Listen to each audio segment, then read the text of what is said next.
That is how we built a gas fire pit. I had originally planned this fire pit out. You can see I kind of laid it out a little bit. This graphics wall, it all has different widths, each piece. There's 4 different pieces. As you can see, they're numbered there for A, 3A, and they all have different widths. That's what gives them that really cool multi-dimensional look there. So the different widths give that appearance. So with this, it kind of confuses me a little bit. So what I ended up doing was I took a look at our fire pit that we're installing, the inner dimensions for the plate. So it's 46 by 17, and we need an extra inch on top of that for a 1/2 inch gap on either side of the plate. So that's essentially 48 by 18.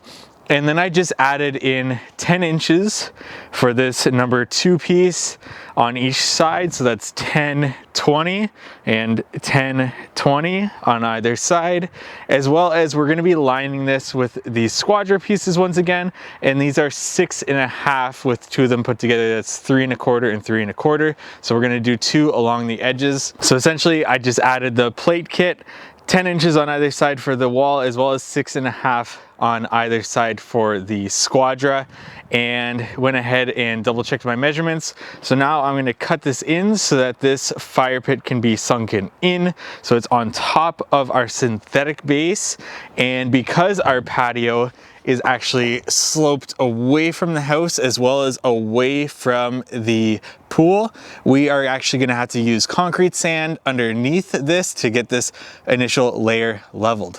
We're pretty much cut in here. We have the 3 more cuts along that side to go. We're right by school. I'm not going to let dust fly while the kids are on recess, but here is our fire pit. Essentially, we are going to be doing concrete sand, and the patio slopes this way towards a French drain out in between those houses into the swale. So I know that we're gonna have more concrete sand on this end than on that end. We're just gonna level this just like a retaining wall.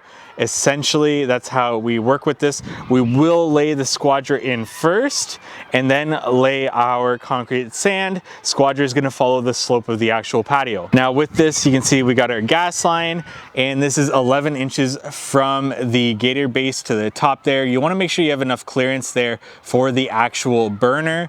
So with this, I made sure that we had, that's 11 inches minus the 2 inches of the pavers, 2 3/8. So that gets me 9 inches, and I know our fire pit is going to be at least 16 inches, so more than enough space. That's something that you want to be considering when you're burying that gas line when the gas person comes in. And here we go.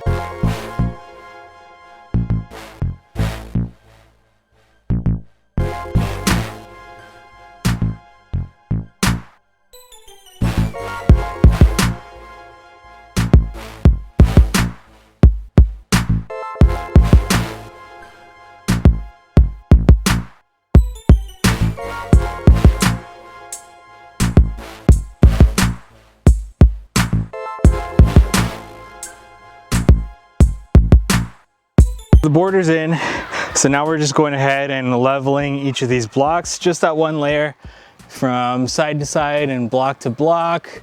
We got that nice and leveled out there. And we'll just do this by hand. You can't screed just because it's not actually our screed pipes 1 inch across. It's a very fine layer. And you'll see I actually completely forgot to do this before I close this off, which is running the landscape lighting wire through and making sure that we have enough, because I think we're going to be doing probably 1 light on each side. Initially I was thinking 2 on that side, but we'll see how that works out.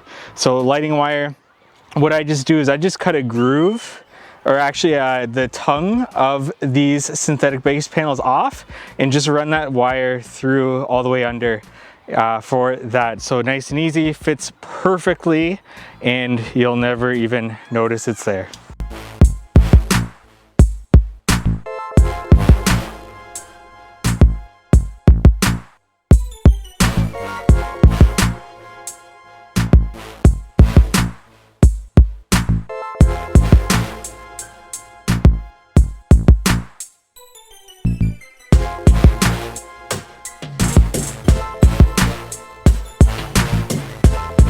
Here's what we got here for our push button module with the spark igniter, and that will mount into our key plate there. So we've cut room for our actual key plate to sit.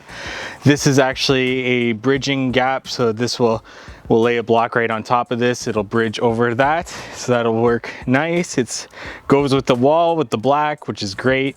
And essentially, just going through the instructions here, this gets mounted through this hole, and then we will drill a hole in the actual plate for this spark igniter. So now I need to get this 1/8 of an inch away from one of these valves here.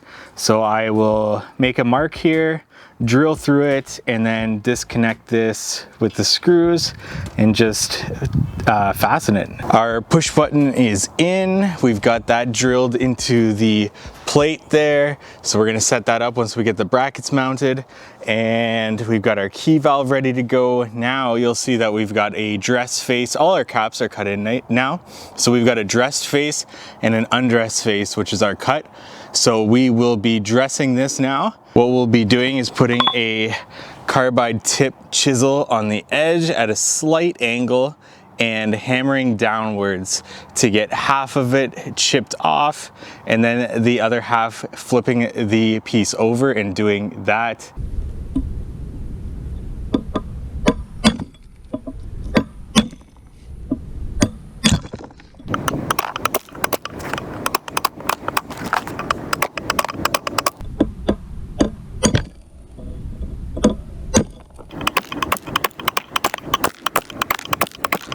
So I don't do this often, so this didn't actually turn out amazing. I do have some pieces here that did not fully come through.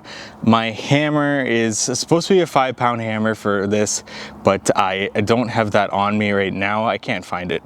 I lose a lot of things, but so these will dress up, but you can see that rock face coming through, and we're good there. So we'll do the next one.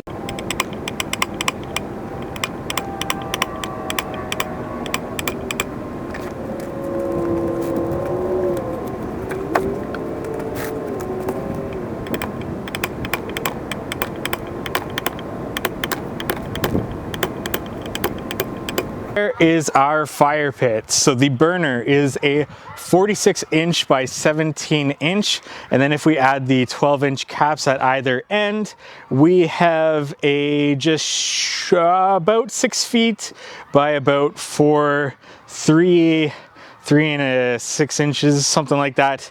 So that is our fire pit. It's probably tied with the next biggest one that we've ever done. And we've got our push button burner. We have a little bit more work to do in the inside, as well as to put media in it. We have a little bit more work to do in the inside. As you can see, our brackets are mostly installed, but I do have to fasten them in. And to get rid of this, actually it's not rocking too much, just on this side. And we need to get our media in here to be able to make this look beautiful. Our spark igniter, we got that, raised that a little bit to get to the top of this burner. So now if I turn on the gas here and hit that, we've got fire. And this feels really nice in the winter time. So this is gonna be great. We're also waiting on the wind guard that's gonna go around this. That's gonna be larger than the lid so that we can put the lid on whenever we're done with this, but this is amazing. So we've got a vent on either side of this. You can see that I placed it second one down from the top height and to the right. That's because with this alternating, you can see we got a small piece, small piece, small piece. We had a small piece there, so I took that out and just put that vent in. And then on the opposing side, we did the same thing. So small piece, small piece, small piece, small piece, took that out, put that vent in. That is how we built a gas fire pit. If you have any questions, comments, leave them in the comment section below. Would love to hear from you about this, what you think of it, as well as any questions, comments, whatever that might be. Like this video if you found it helpful, entertaining, whatever it might be. That really helps with this channel. If you want to follow along with this entire project, we've got a playlist popping up here with every video from this project, so you can check that out as well. And subscribe to this YouTube channel for more hardscaping content like this. Thank you so much for watching.